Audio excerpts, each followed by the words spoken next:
Jumbo Africa. Wow, what the heck? Hey, but yeah, no. We love it here outside, but hey.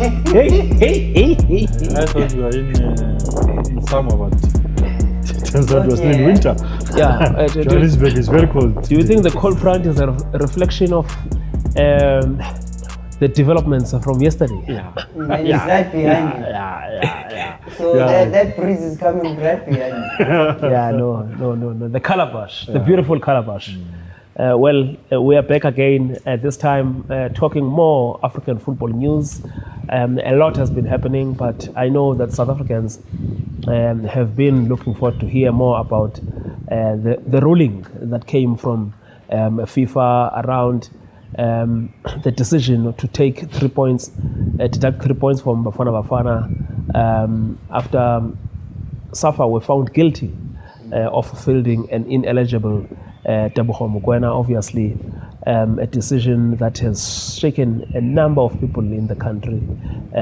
Some believing that now our chances of going to the 2026 FIFA World Cup in the US, Mexico, and Canada are in doubt. Something I believe? No, I don't think so. I don't think our chances are in doubt. So we'll touch on that. We'll also look at the Champions League and also the CAF Confed. They finished their first preliminary round this past week, looking at the CAF Confed as well. The under-20, we watched the under-20 losing to France this morning, Amajita as well. Beautiful game that I watched of Morocco as well.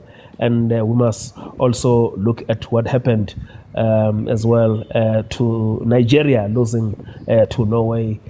Very encouraging results also coming from our two exports.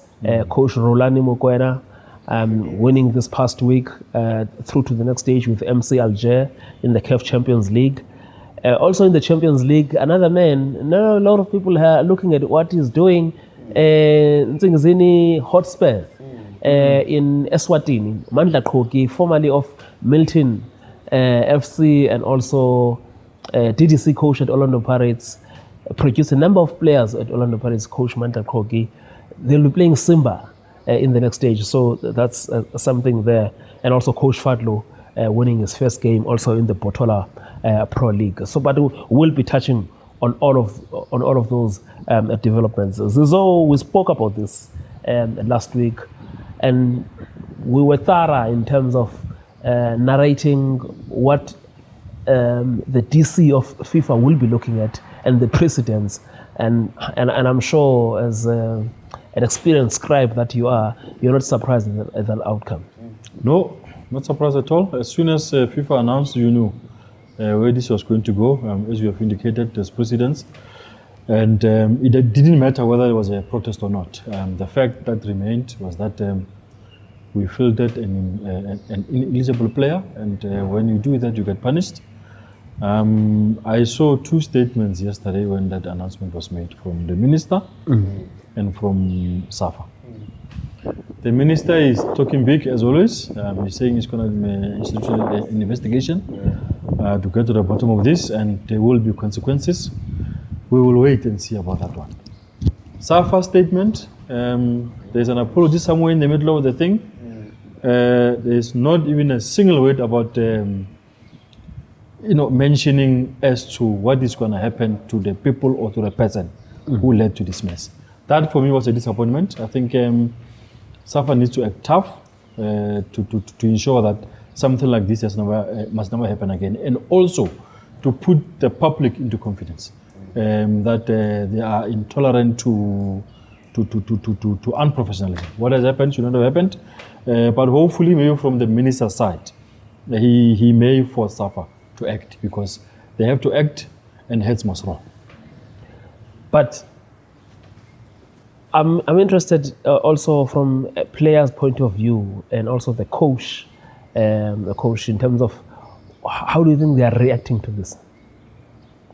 It's a very difficult one. It's not nice to know that you are first on the group and already you're on your way, and then the news coming. But I think also we played to an exception that we knew what was going on in the background. Again, it goes to the psychology of the players in terms of the receiving and the progression towards what's going to happen next. Because receiving the information when you know you've got an outstanding case. We were sitting in between hot and cold, and then the verdict was given. The next thing now for the players is to play their best ability into the next match in order to still secure the qualification for the World Cup. Other than that, I think it comes with consequences, and players also, as players, they face that consequence, but that is actually on the other side, which is from the logistical side of things. So they have to pay the brunt, and then again they need to soldier on, and then make sure that these 2 remaining games that are there, they need to fashion a good result. Of course, we're also going to look at this. As you can see there, this is how now Group C looks like, with Benin now on top, equal on 14 points, positive 4 goal difference, positive 3 goal difference for Bafana. But Zezo, we must say that looking at the last 2 matches that are remaining, and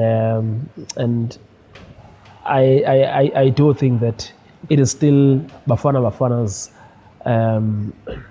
group to win or to lose this one, especially when you look at Benin having to travel to Rwanda, having to travel to Nigeria, and they have never won a single match on the road in this competition so far. Yeah, no, I think you are right. I mean, as I sit here, even though I'm angry, but from a football perspective, I'm confident that we will qualify for the World Cup automatically. Yeah. The odds are a little bit heavily stacked against Benin than us. Obviously, there's an issue of goal difference, which means we can't be reckless in a way in our application and approach of that Zimbabwe match. But I think 3 goals. These boys have got 3 goals or 4 goals in them against Zimbabwe. Zimbabwe, I know because of that rivalry thing they have with us, even though they are playing for vibes, but they may come here. They may come here and want to make a. And remember, this is the first meeting in 2025 between the 2 teams. Yeah. We are meeting them at the AFCON again. Yes, and I want to type here. Yeah, no. People must not underestimate the sporting rivalry 100% that exists between us and Zimbabwe. If you remember back in the day, those days of 4x4s and stuff, Peter Ndlovu and his people there, they used to give us a tough time, and since then, that rivalry has always been there. But I do believe that these boys have got 3 or 4 goals in them. The coaches will have to do their stuff, make sure that we improve our goal difference in that match. Rwanda may be a bit tricky, but also even there, we're at home. The way the Mbombela people turned up in the MTN final a few weeks ago gives me hope that they will fill the stadium and they will create a very intimidating atmosphere. I'm confident that out of these 2 matches, 6 points and maybe 5-6 goals. That's bold, eh? Yeah. 6 points, 5-6 goals. 5-6 goals in both matches. Yeah. No, for 2 matches. Yeah. From 2 matches. Yeah. There is no way, and I still maintain, there is no way Benin will outscore us in these 2 matches, unless between them and their neighbors, Nigeria, they do some shika there. And I think looking at the squad Nigeria has got, I know them beating Nigeria by more than 2 goals. I know. No, it's impossible. Yeah, it's impossible. Yeah, it's impossible to happen. But I think that the fair reflection of this is obviously the goals would matter, but we shouldn't actually lose none of these 2 games that we have. So maybe winning 1 and drawing 1 would be a true reflection to what may pan out. And obviously on those draw, also we need to be wary on not conceding for goal difference. So it's a little bit scrappy, but yes, we are in the situation where we are at now. So we can't really make any complaints about it. The next thing that is there will be the present, what we're supposed to be playing. Other than that, complaints won't help. And I'm sure, our technical team is experienced enough. Yes. I'm sure the players will be that level of disappointment for now. They'll sleep over it over the next few days and accept that the situation is there. Yes, but I think judging, from March already, it has always been on the back of our minds, most of us. Even sometimes, even though they don't go public about it, even at the FA or even the technical team, like they knew that, you know what, we need to get more points in case even the Nigeria game they wanted to win. They wanted to win the game. Yeah. But at the same time, I know people are saying no, but we should have beaten Nigeria. But look, Nigeria, It's a tough. it was a tough game. And for me, that was a golden point. Yeah. You know? So there are things in football that you like, oh, okay, okay. Because they're football reasons. I mean, we love to beat Nigeria, but you Yes. know, Nigeria, Cameroon, Senegal, Ivory Coast, those are tough teams. You know. Yes. A draw is, whether you are home or away, is good. And you can't fault the players. I think Yes. Actually, the way a the draw, players played there was very yeah, good. a draw was a loss for Nigeria. Yeah, because it affected Nigeria negatively more Exactly. than it affected us. Because after that match, before the 3-point deduction, we were still on top of the law, Yeah. and we were sort of almost in a way cruising nicely on our way to last two matches. Yeah. So I was watching. In fact, I was reading. I saw almost all the articles that FIFA quoted on their way to making this decision. And the surprise for me, I saw SAFA saying they're appealing. And the prospects of success in this appeal? Yeah, they must take that money and save it somewhere. It's a waste of time, really. It's a waste of time. Let's focus on preparing for these next two matches. Leave that thing, because I'm not a lawyer, but I can imagine sitting here that the prospects of a successful appeal are very low. Yeah. Especially, coach, when we can count what has happened to other countries. We did this thing last week. Yes. Yeah. You know, there's precedence to this thing. Yeah. I think SAFA is more of a face-saving grandstanding. Okay. To you know.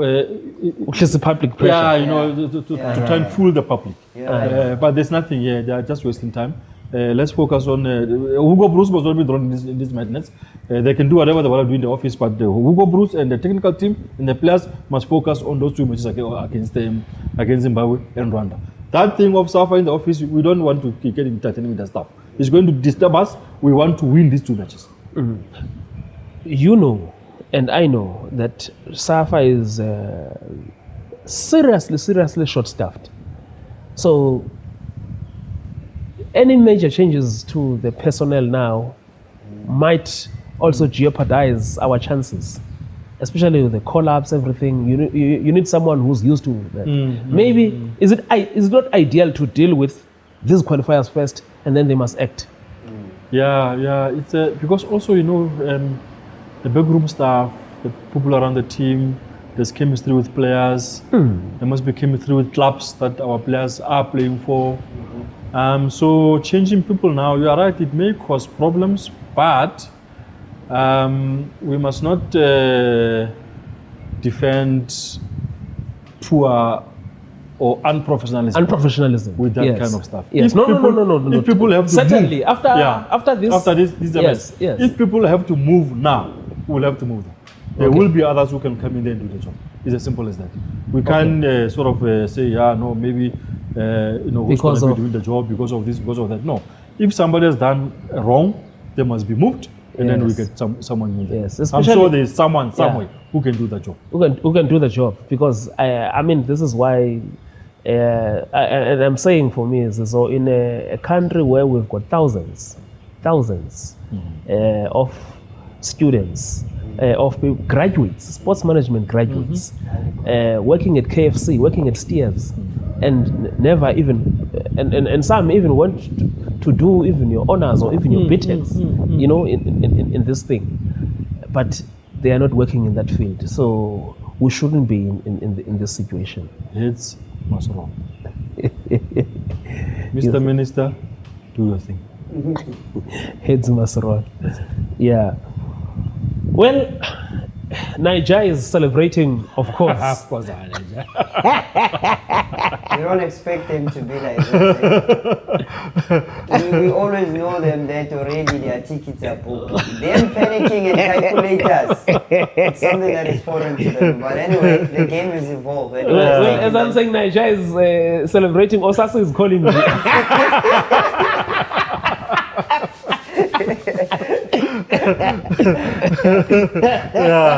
No. Actually, let me put him on a video call. Yeah, put him on a video call and say, hey, We want a podcast there. Yeah, What's what a happening in podcast, Nigeria? yeah. We're saying Nigeria is celebrating. This must be a first in television, eh?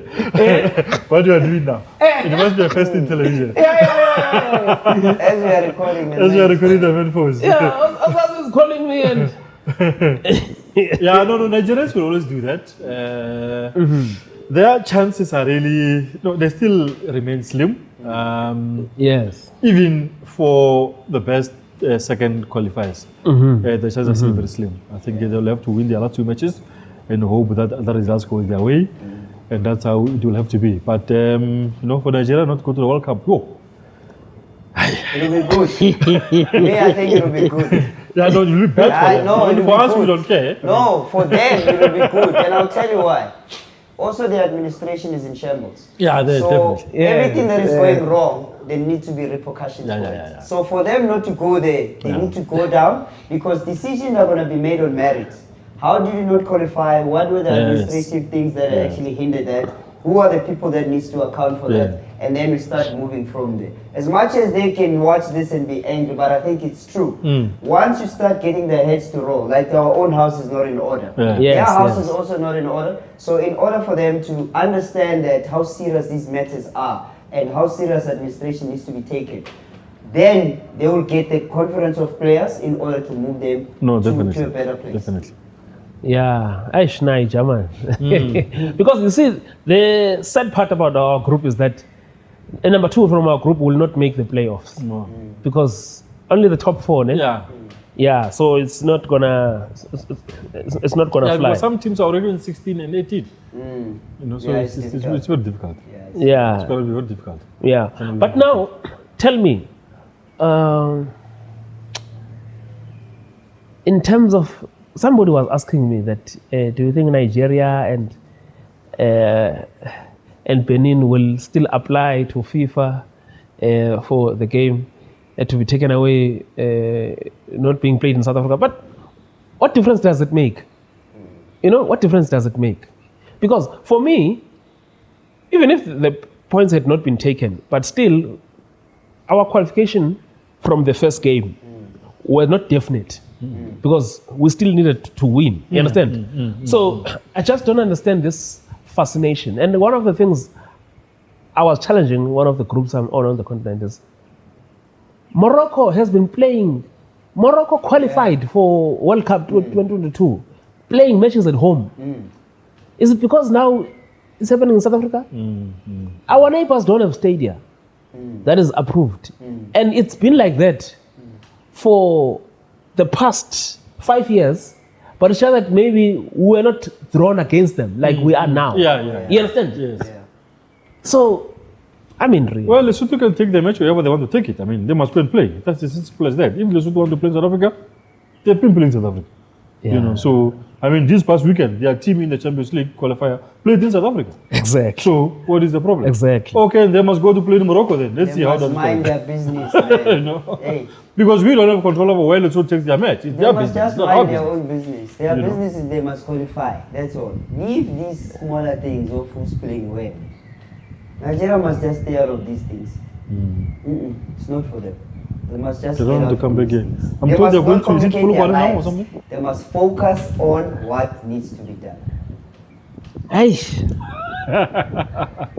It's fun and games. Hey. We are qualifying for the World Cup here. Aye. This is not a joke. This is serious stuff. This. That's why I'm saying they must not qualify. Yeah. So they can fix themselves. Yeah. With that started team and all of this, it's unacceptable. And you ask yourself if they have capacity to fix that mess that the federation. I doubt. With that started team, Nigerian national team federation has always been like that for Yeah. a very, very long time. Yeah, I know that the guys in Nigeria, they were complaining. Already in November, they've confirmed friendly matches against Venezuela and Colombia in the US, a month before they play the AFCON. Now the question is, what are you preparing for? So the one cancel. You are playing Venezuela and Colombia, but you are coming to the AFCON. Yeah, I mean, Talk about administrators. it's a mess. you are I way must be ahead. playing Some African administrators teams. had taken money from Of course. a matchmaker there. We are going to have those days. I know Jamara. Osasu, concentrate on that. Yeah, they really need to clean the house. But as I'm saying, I doubt if they have capacity to do it. It's been like this for a very long time. It's just like these ones here. There's no capacity to deal with the problems. These problems will be here for a very long time. So our team that is in the under 20 World Cup now didn't prepare properly. No. And you spoke about it. Ish. You did touch on that. Talking of that, I think let's go straight to that. Let's go to the under 20. What did you make of our result as African champions, having watched Morocco the previous day, the way we were dominated by that French team. Also hearing that they didn't have good preparations, the French team themselves. I don't know, man. I just felt that we didn't really see the amateur team wanted to see. We were too reserved in that game. How did you read the game, Coach? Just not the result, but the game itself. Well, I think it's always going to be like that. Big stage, first game against the well-renowned national team. It was always going to scare some of the guys, as some of them is their first platform being there and actually under such pressure game. So them coming out to reserve was maybe trying to first see in terms of how the team plays and how they can adjust themselves and build their confidence towards the game. Because I think their starting formation of a 3-4-3, which for me was a worrisome, which is one of the elements that I've actually picked up was, yes, one of the options was to congest the midfield, have more bodies in the middle, with the view of that France will want to play through the middle. But what France did was they went and built up with the back three, and then they pushed their full backs higher, and then as we were pressing, we were short in terms of personnel and the confrontation. So our confrontation wasn't that aggressive because we placed with a lone striker.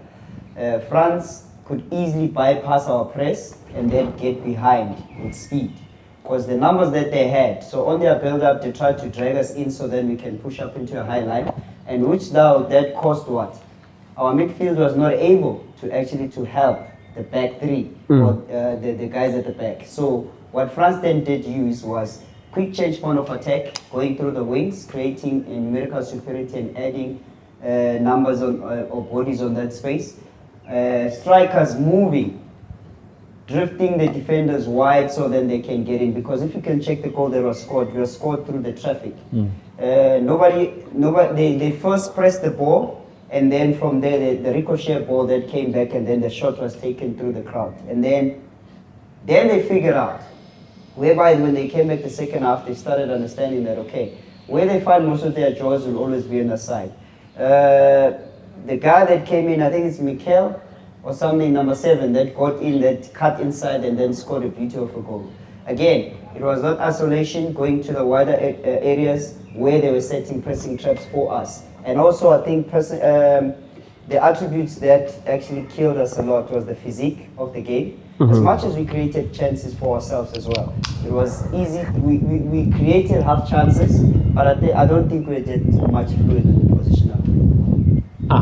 And after that, then it affects us when we're not fluid, because it also means that we don't create chances. I mean, there was a time where I felt we had enough attackers, and this boy Uma Kitikiti, he was giving France problems. But now there was no service. There was no service, and I think our application again, when we go to the front foot, our confrontation towards France back line was too deep. It's either we used one, which was a loner, and France were able to actually to deal with it. So I think we are concentrating more in terms of how to get out from our blocks. At times, we needed to actually to get to their final third so that we can get quickly to their box. Because what France really did was they were well organized. As soon as they lose the ball, they will get behind the ball with numbers, and then don't allow us spaces. The player that was doing so well in terms of at least having extra charges or the technical aspect of it was Likaku. Likaku tried to have some combination play, but it didn't really materialize that well until that we got that play. So after that, it was I'm going to interrupt you, Coach, because Osasu has called back. We wanted to put you on a video. We wanted to put you on a video because you called at a time when we were busy with the podcast. And we were talking about Nigeria. And then you called. I said, there's Osasu calling when I'm talking about Nigeria. Which coach are you talking to? No. We're busy here. We're having a podcast. And then I was saying, talk of the devil. So, what is your reaction? What is your reaction to FIFA's outcome? But I said everything on Marawa show yesterday. You are live now on this podcast. Oh, I'm live on this podcast? Yes. You are a criminal, my friend. The biggest one from Nigeria. You are a criminal. But I told you guys 6 months ago that this thing was going to happen. So, what are you expecting me to express surprise over what I said will certainly happen more than 6 months ago? Yeah. No. I know you. But there's one question we have for you. Okay. What is going to happen between Benin and Nigeria in Nigeria? Why is that your business? Wow, what's that show? It's our business. I mean. Why is it their business that they want to say you mustn't play our field? If Nigeria decides to go and present players from Nasarawa United for the match, there's nothing you can do about it. Yeah. You know that. Hey. I hope you know that, Belile. Nigeria have the right to present any players to represent the country for any match. We are not obliged to bring our best. We are not obliged to do so. Nigeria can do anything. But Nigeria must prepare for the World Cup, for the AFCON. How do you and how is this one relevant to the AFCON? Relevant. We have been playing World Cup qualifying matches for how long now? So look, to be honest with you, everything depends. It depends on a lot of things. Look, because as it stands now, even if Nigeria wins the next 2 games, 17 points will not be enough to get a playoff spot. It won't be enough. It's not going to be enough. So the only way it can be enough is if some other teams are really dropping points seriously in those last 2 matches. And I think this will be unrealistic to expect that. So if the next game against Lesotho doesn't go well, and don't forget, Lesotho came to Nigeria and we couldn't beat Lesotho at home. Yes. I hope you remember that. Yes. So don't assume that Nigeria is going to go to Maseru or wherever they are playing the game and win.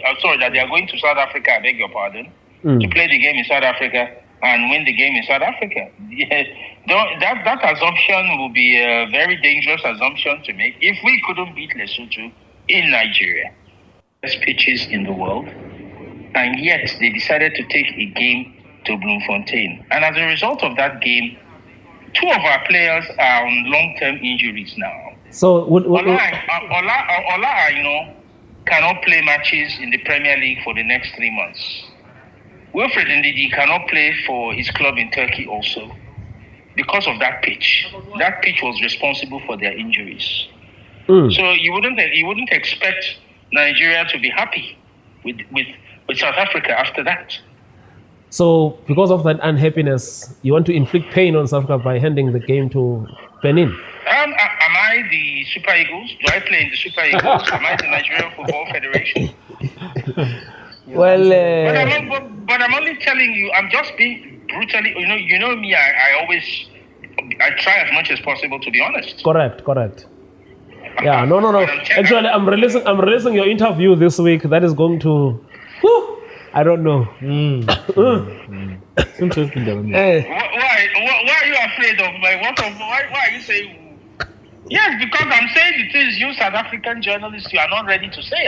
Like what? What are these things? Why are you people not going after this guy, Vincent Seka? Mr. Saka should be under fire from everyone in South Africa. And also, Danny Jordan should be made to account for why this guy is still in his job. Did you see the statement? They say there's going to be investigation. That's not enough. I read the statement of the minister and I read the statement of SAFA. I'm sorry to say both of them are absolutely, they are jokers, both of them. Well, what kind of statements are those? How can SAFA have the temerity to write that it was an innocent oversight? Are you joking? Nah. Yeah. No, but I think you are making good points, because I was looking at also the correspondence, and also looking at all the articles that FIFA went through, and I mean it's something that we've always all maintained, that there are precedents. Referring to your case in 2018, the case of Ethiopia in 2014, I think there was a Rwanda case as well. There's been a number of similar cases against Equatorial Guinea. So this issue, seriously, there's no need to appeal against this case. No, it's a joke for them to even say. It's like they are playing to the political gallery in South Africa. They are trying to appeal to a certain audience who they feel they can whip up into some patriotic sentiment to stand by SAFA, when SAFA is totally responsible for this mess in which Bafana now finds itself. Yes, Oga. I think I will have to end it there, but watch out. Our interview on our platform, African Football Connect, is coming out this week.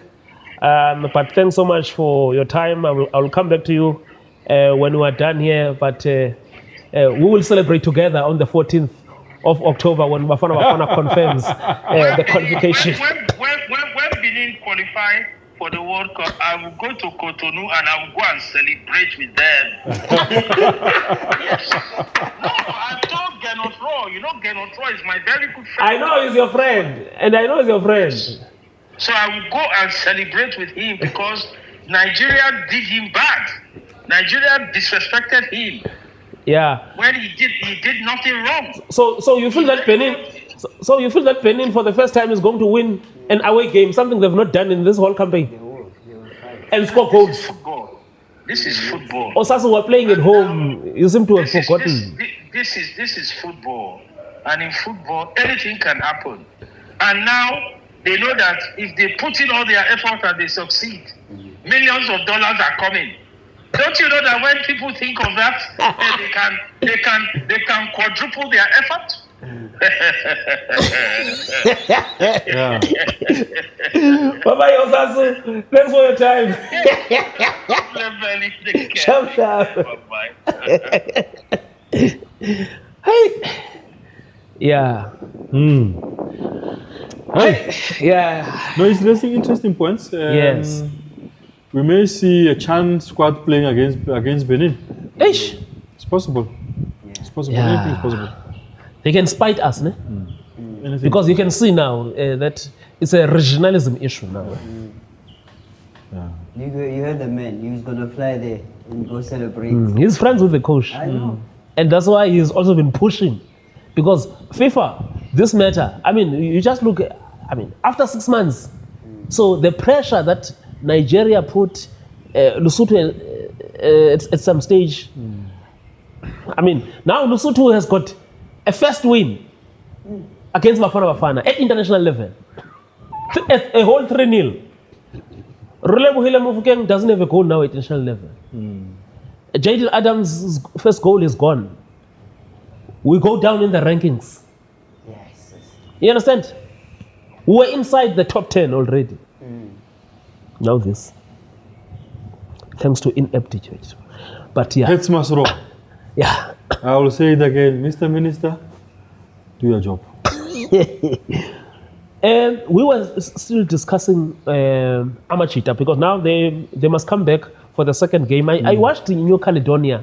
I think by the 6th minute or so, it was 3-0. It was like a goal every 2 minutes.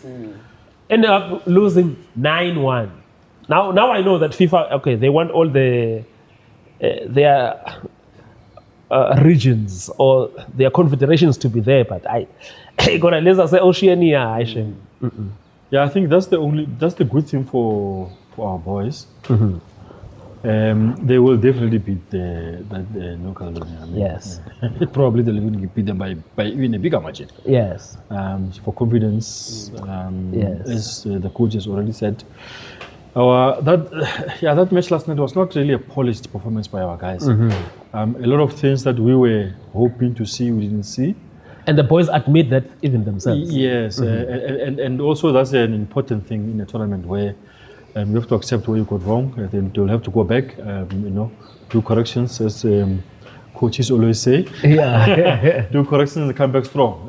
Because then, if you win this match, a win again in the last match or a draw can put you through. But there's a lot of improving that they need to do, our boys, especially if they're going to go to the next round, because the competition becomes tougher. They've got better teams, and they'll be tested more. I just don't know what was it, man. I mean, they didn't. And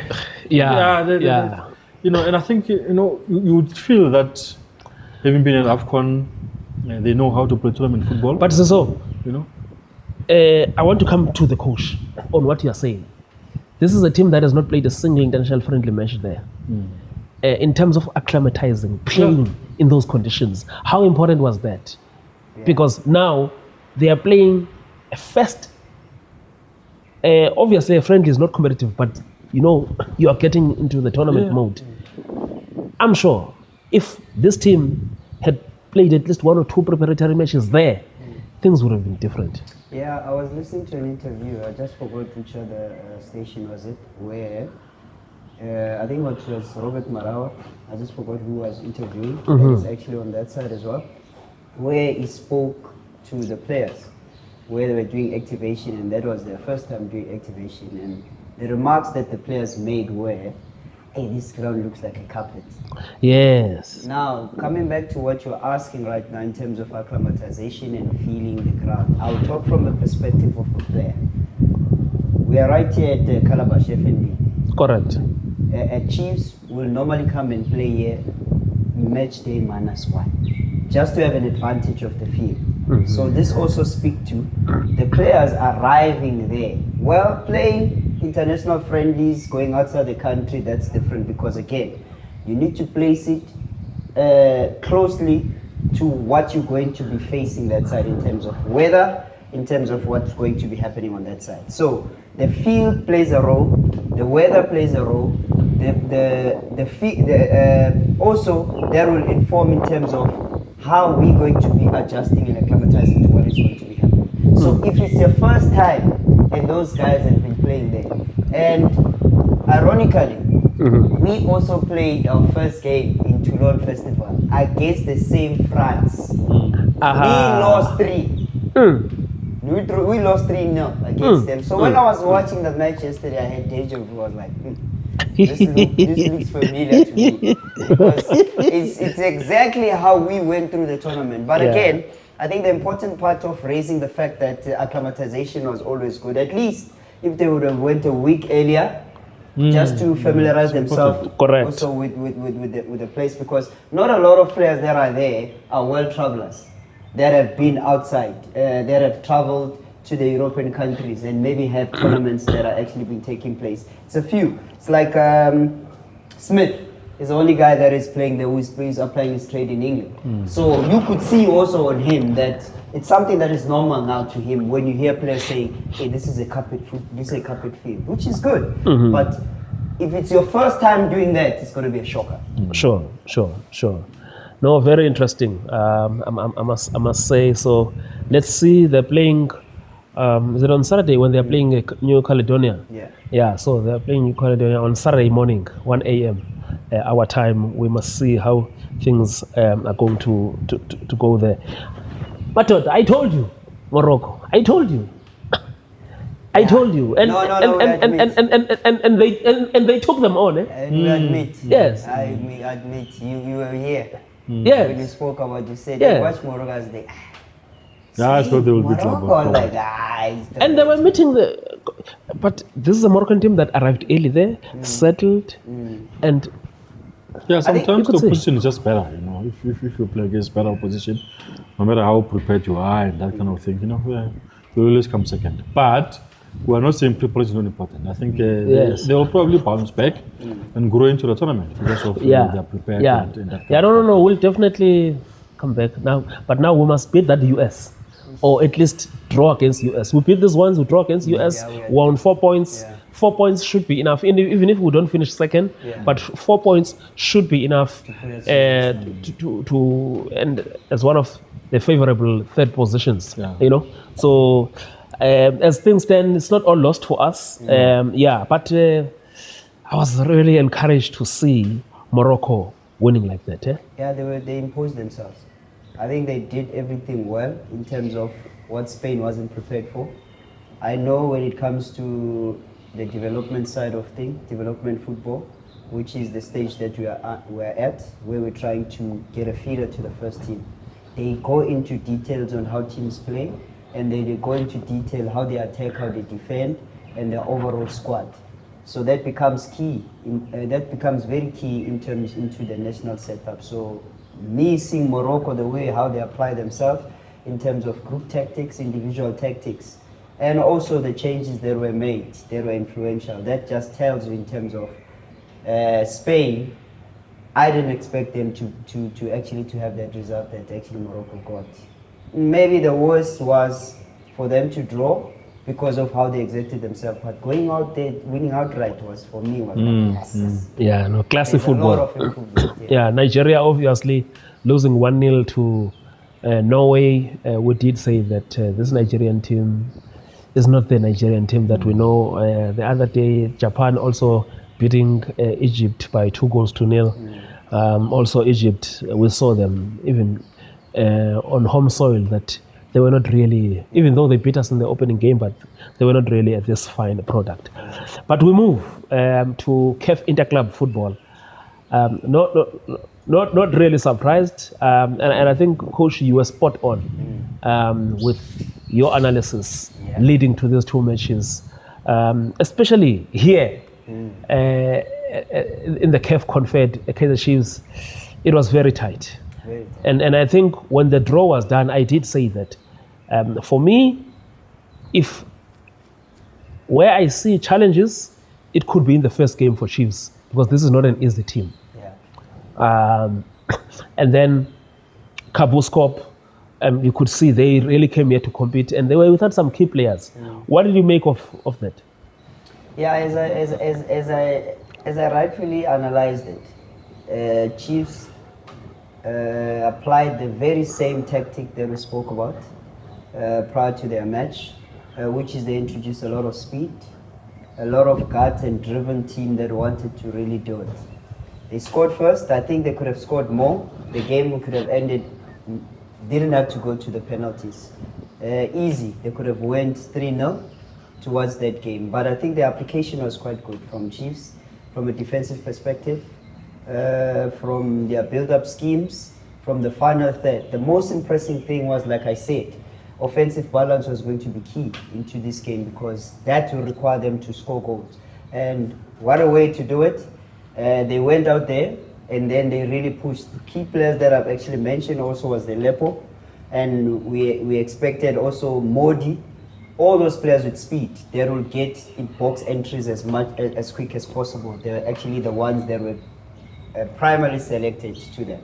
Defense was a little bit sharper as well, with Fabian McCarthy, not Fabian McCarthy, McCarthy's son. Aiden McCarthy, Aiden McCarthy coming into the picture, which he gave some stability. Also the goalkeeper playing a key role in terms of defending the last line. So for me, in overall, I wasn't too worried that they wouldn't go through, like I said, with confidence that they would go through, because I saw that that team had just one dimension, which is build up from the first ball, which is play long, and then try to use their physical quality. But that didn't work out because Chiefs was a little bit organized at this point, and which is, I think, they should carry to the next match and be more offensive. Like we spoke as well, was the balance between the defensive and the offensive side.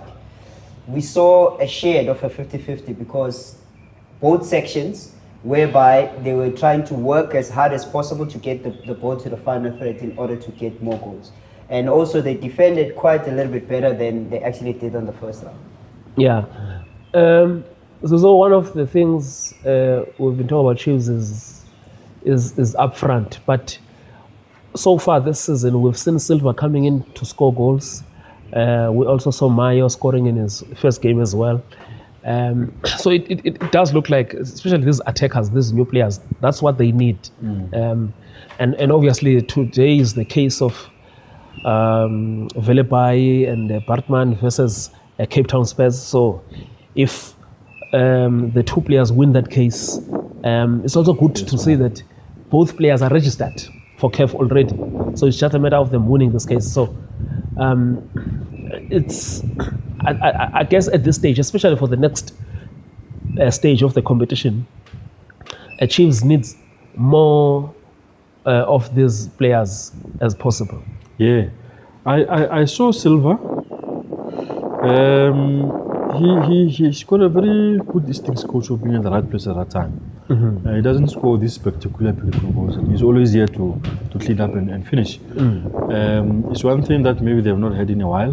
Mayo, we know, if he gets going, he can be a very, very deadly striker. Those are the guys who can be, especially Mayo, having played in the Champions League in the past. He would know the terrain. He's somebody who can add a lot of value for them. 100%. Chiefs for the last while now have not had a Mbesuma, a Sona, a guy who can score goals on a regular basis. You can also feel that maybe the difference for them, in a way, over the last while, though they've been bad, but if they had somebody who can score goals, we could have sort of helped them to finish in higher positions. I'm happy that they are through. It was going to be a disaster if they were not through. Yeah, no. With so many players, the investment they've made this season. Because you really, it's something which we cannot really overstate enough to say Chiefs need to be playing at that stage. Yeah. In fact, in the Champions League. It's just pity that in South Africa we've got Sunderland Pirates who have sort of made the Champions League their own thing. But Chiefs must force themselves to get in there. Exactly. It will be nice to see every season these three clubs and maybe one or two others are pushing to play In the fact, Champions League. when you say that, because that's going to be my next point, because now opponents are confirmed even for Sundowns. They go to Remo Stars of Nigeria. Sundowns, And Stellenbosch also play against 15 de Agosto from Equatorial Guinea.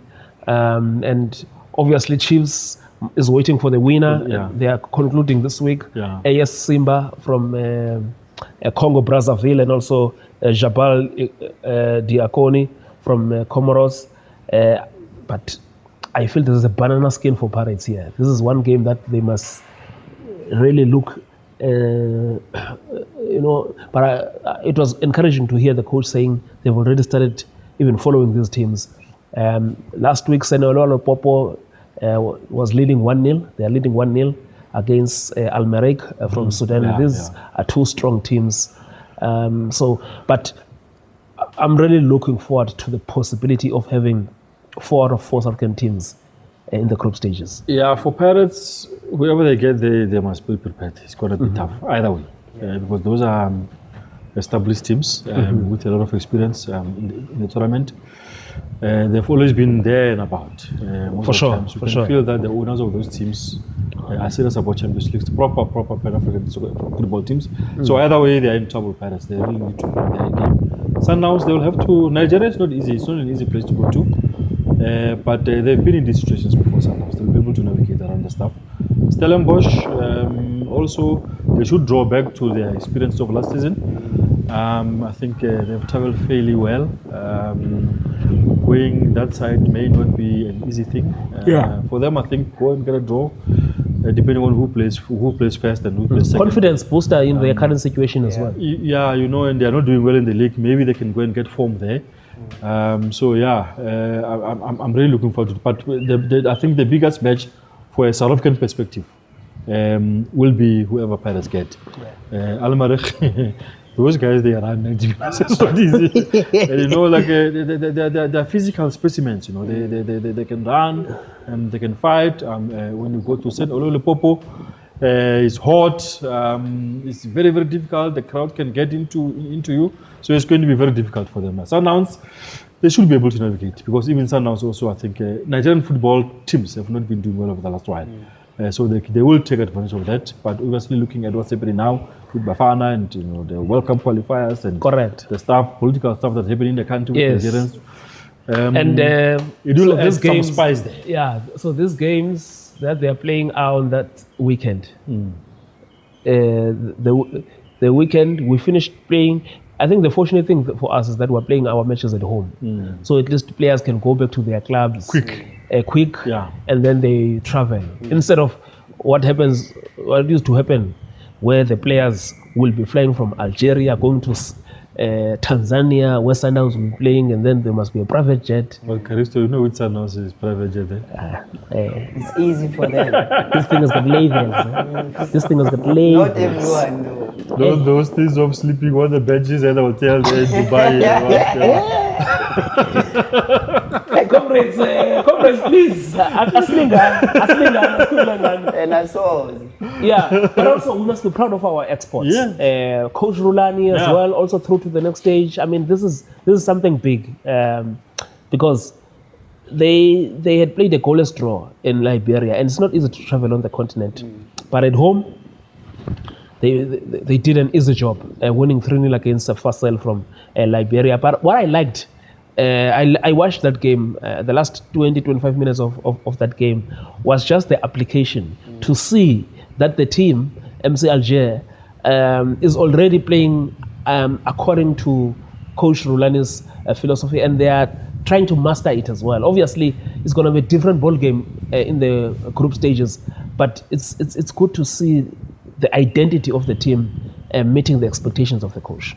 Yeah, I think what's most important is putting the mix together in terms of proximity, relationism, which is always has been Rulani's most affluent way of doing things, which is the relationship side is having the chemistry in players and actually understanding the players. They call it enter to exit. So how they build up from the back in transitions and also in their final third. So those smaller spaces that they always try to create to make it easy for them not to lose position, connection, and then getting to the final third. Again, that rubs up from the man himself, like the type of person that he is. He's meticulous in terms of how he does his thing. And then in players, it will be so easy because it's not only the job that he's doing on the field, but when you see the snippets in terms of the things that he's doing there, like how he's trying to gel the team together, bonding, understanding, trusting, belief in each other. I think now he's more experienced in terms of how to take players that are not so technically good, and then he tries to polish them to simplify their game to make them well-renowned. And I think in a short space that has been into these teams that has been Wydad and then now MC Alger. The identity when they play, you can really tell that, okay, this team is coached by Rulani. And how do you know that? Positional play, transitions, creativity. Because, you know, this third goal, the way they came out from the back with that ball. And that's cool to learn for you. Yes, and I was like, you know, there was this moment, they were taking a goal kick, and I think there were about 3 players of MCLJ inside the box. Yes. You know, and then you can see here. Which is enter to exit. Exactly. That's what I was saying. That's enter to exit. Yes. So if you add your numbers in there, they suck you in. So then they go on the bypass. Yeah, that's good run for you. I'm happy for him. I think a sustained run there. No, I think I don't agree with you.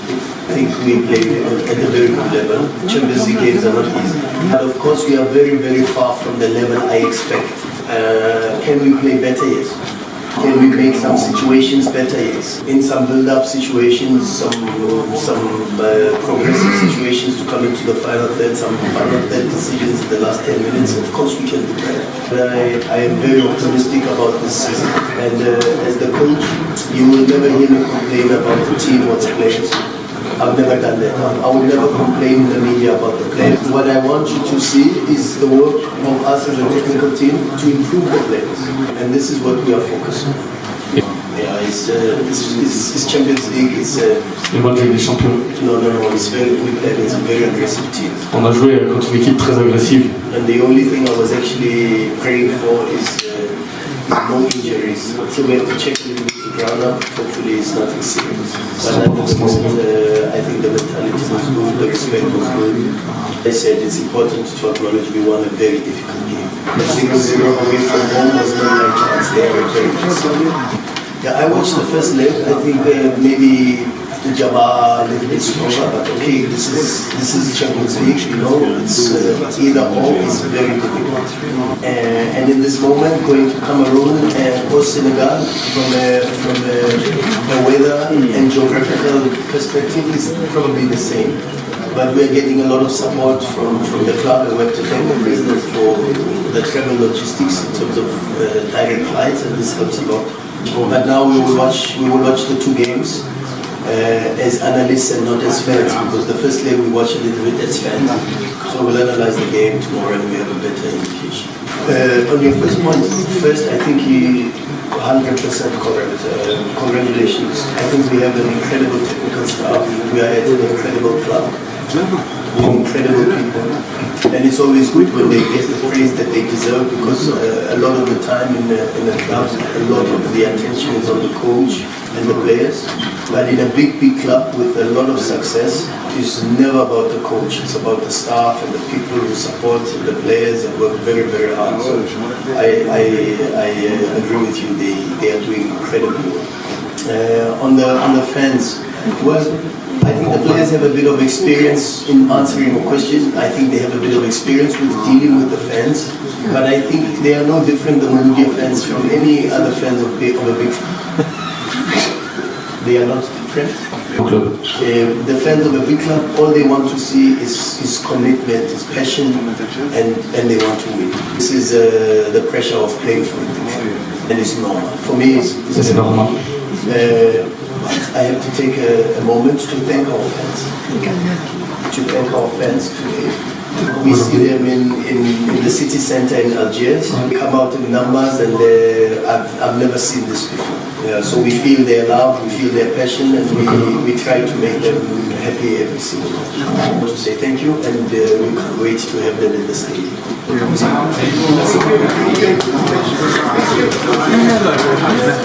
Will sort of make people to see and take notice, and also people will sort of get to respect him even more. 100%. This is a guy who did well at Sundowns.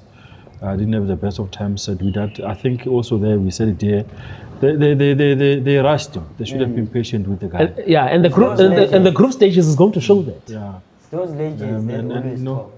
The better he does, the more his stocks will rise, his value will rise, and people will start taking more serious. He's a good coach. Yeah, because also in the league, if you check now, because I think because of their program, they've been focused more away. In the league, they are 3 games behind. They play this week. I think they're going to play 2 games.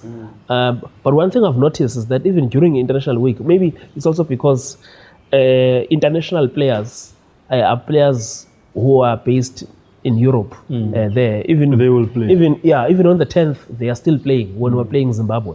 You know, so you can see with them because now they are what? I think they are on 7 points. They're on 7 points after 3 matches. So if they can win all those matches, they're on top. And then I think that they will be like 4 or 5 points clear at the top. You know, so you can see that things are going well for him. Obviously, it's a league that we're going to monitor. The Algeria Ligue A. Of course, with MC Alger there. I think what's the most important thing is actually to blend in the two. 100%. The winning mentality, and also not forgetting to develop players to compete. So having that blend is very important as a coach. As much as you want to play good, beautiful football, let's also remember that the Northern African teams, they're quick to fire. Yes. So it's important that what you put out there is well received and Correct. accommodated. I love to see Matt Loftus over here. But I'll tell you one thing. I saw Hey, Caristo, I love to see Matt Loftus over here at Orlando. I saw the composition of his technical team. When he went for an assistant coach who was speaking French, and even though he's European, but he's also coached that side, and also in French speaking countries on the continent. The person that is identified has a little bit of history in terms of dealing with the younger players. Yes. Because that helps on how to manage the rising stars or the other players that still need some care. So to fast track the process, he will translate the language if it's not understood to Correct. the key players that is actually needed. Then he can come in. So as a coach, I need to have yourself making sure that the plan that I have comes to fruition. Yeah. Another coach who could be making it to the next stage, that is the group stages, is Mandla Qhogi. You know, Mandla Qhogi, we know him. He's worked with a number of players from the DDC of Orlando Pirates. You speak to some of these boys who are being promoted from the DDC of Orlando Pirates, they mention the name Mandla Qhogi. And the big role that he played. I mean, the other week I was speaking to the coach who was responsible for the growth of Mohankota in Kimberley, and he was talking about the role Mandla Qhogi played in bringing Mohankota to Orlando Pirates. And we saw him going to Milton FC as well in the NFD. So he's coaching Nsingizini Hotspurs, a team from Eswatini. They beat Simba Bora, a team from Zimbabwe, by the way. They beat them on penalties last week. So now they are going to play Simba, the coachless Simba after Fadlu left them.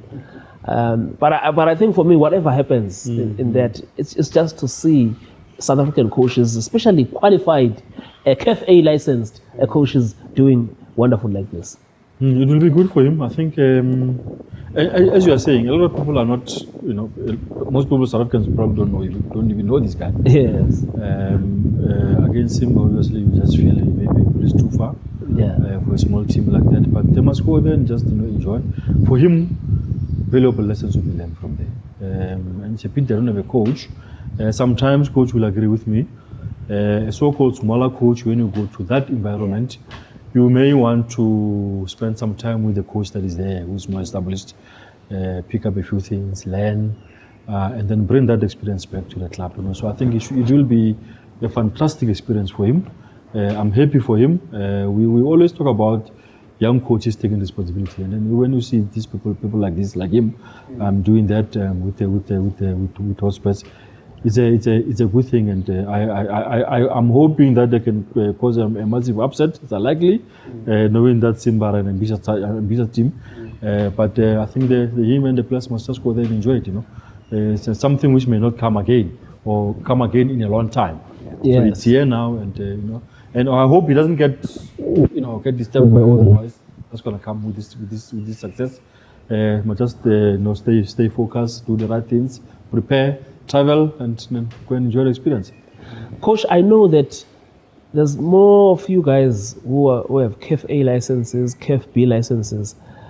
You think the results and the way things are going and how these coaches, it's a sign that you don't have to wait here in South Africa to coach a top flight team. If there's an opportunity, go there next door and prove yourself. Mandla an example. Renilo Lithuania an example. Rulani, Pito, Fadlu. The list is endless. So this just was it coach from Botswana again? Morena Rebodi. Morena. Yeah, he's going to be the first South African to coach another country at the AFCON. You see, now back to your question. I think South Africans take local coaches for granted. They are not valued enough, and I think this merry-go-round has been going for far too long. You know each and every coach that if he's get fired, he's going to go to the next club. So we're not opening up the bridge. And the painful part, I don't want to mention it, but I think it's a pressing issue that I should. Some of the people that are actually coaching at a high level do not have the qualifications to be there. So which is then now, it makes the window very small for us as upcoming coaches who are less experienced. It will help. Then once we graduate, get into programs where we can learn, and then we can always take over at the later stage, because it's going to be a way of how we're going to gain experience. Because it's different from you getting the paper than actually doing the actual work. So I think opportunities are wide open. The doors is blown wide open into the other continents to let us not be afraid. Let's take the opportunity and then let's go add more value for ourselves. And then if we do come back to the country, well, it's well and good. But I think the bravery side of it, Pizzo has shown everybody. 100%. That you need to go outside your comfort zone in order to achieve your destiny. And the good thing also is that they're making money while at it. 100%. 100%. I mean, you look at even when Coach Pizzo left, when Coach Rulani left, Coach Fadlu, they are employing even more South Africans. Yes. You understand? As part of the technical team. As a part of the technical team, it's I'm like, very good. this is beautiful to see, but we need to see more of this happening. You know, I mean, Coach Owen Dagama is also there in Botswana right now as well. On that note, we conclude Zizo, but also again with one of our exports. We spoke about him last week, but is having an immediate impact. Winning the first game, obviously RS Berkane is going to come back and play a domestic league match and maybe go back to the top. But what is important, it was a good start for Coach Fadlu, Coach Darian, and the whole technical team. Kudos to them. At Raja Casablanca. Kudos to them. He's at a tricky place. Yeah. But don't worry. He doesn't like to say his bags. He must be rich. I'm very happy, and I mean, in as much as I want to see him do well, I want to see Coach Rulani do well. I think Coach Rulani is at a more calmer waters, where he is. Those guys, they're very impatient. Rajan. They must just be patient with these guys. Yes. I don't think they went through all the trouble of going to get him, for him to come there and then you get rid of him after 4 or 5 matches. Give him time. Coach will agree. Also, as a former player, there are some people who can see after 4 or 5 matches that this one, there's nothing's gonna happen. Give this guy a chance. Give him a chance, and he's a young coach. He's properly qualified. I am sure if the team does well, they do well at training, the players will earn his respect. And when a coach has earned the players' respect, things becomes easier. They will play for you. It's a big club, that one. Raja, Yeah, it's a big club. and also the fact that they finished outside CAF positions. So the mission that they want to go back, the same challenge which Rulani faced when he went to Wydad. Things are still not where they want to be now, after changing of coach and stuff like that. But I'm happy to see a lot of South African guys, players and coaches flying the flag outside the country. It bodes well for us. It's good. Well, and also again, I think the players know the footprint of Fadlu Davids now. As much as it's a bigger team, he's got the temperament also to coach at bigger stage or bigger teams. Where he's coming from, and I think the only difference is when they took the job, they knew that the immediate assignment that they needed to complete, which is put this team at a better place and then get them back into their way. As much as things has went pear-shaped, he's trying to be the mechanic that is going to fix that. But if he's getting full support from management, I don't see him failing. And also if players don't want to sabotage him, and then make sure that if the team does well, the continent is happy. The country is also happy. So it's important for us seeing our South African that are flying the flag out there, and also for the locals to also have the belief. The same as we just pointed out that when Chiefs does well, there's a lot of good things that happen. So now when Raja get back to their original position to how they've been doing things, it will actually be a good relationship within the two. And you must remember, Coach Hugo Bruce is leaving, eh? Yes. Maybe looking for a coach. Yes. Maybe looking Because for a coach. and I think now with the coaches, the kind of coaches that we have, surely it's going to be a local project, guys. It must be. Yeah. There's no justification with all the advancement our coaches have done for us to go outside. If Coach Pizzo does not go to the mountain of Molotov, Is it likely?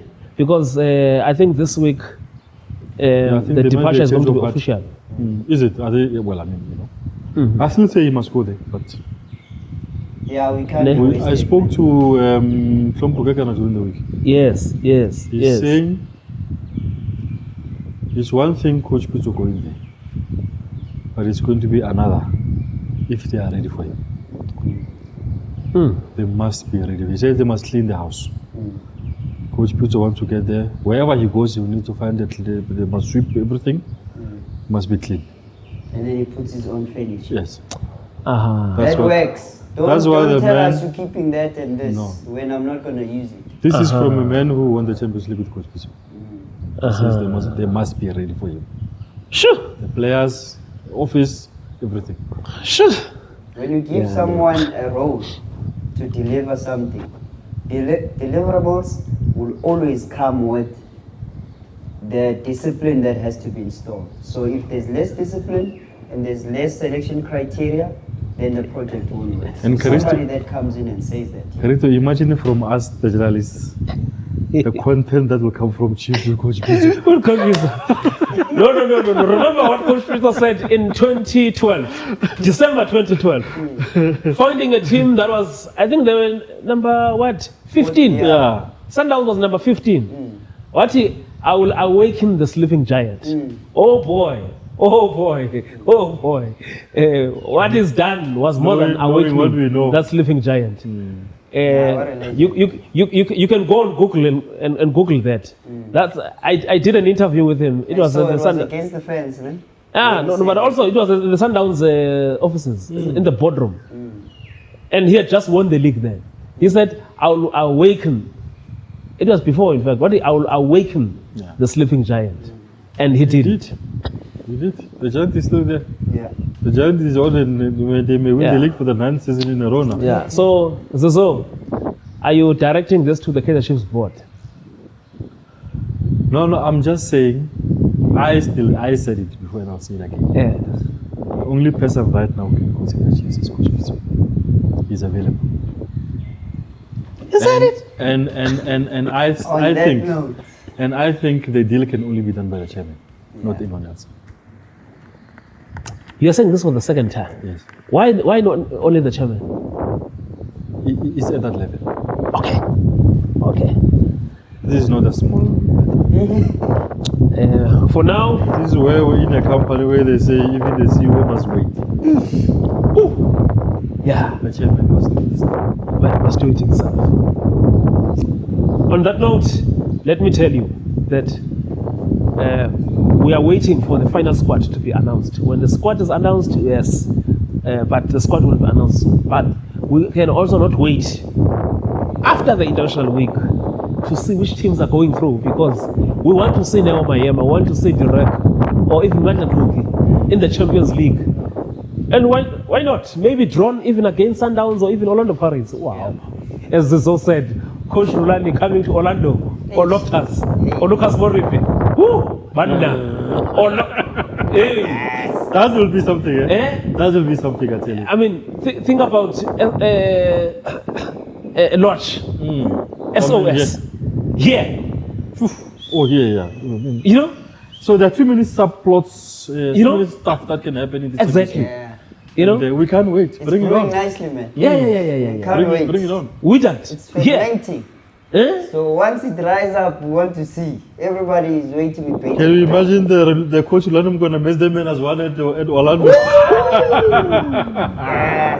On that note, we say, Jambo Jambo Africa. Africa.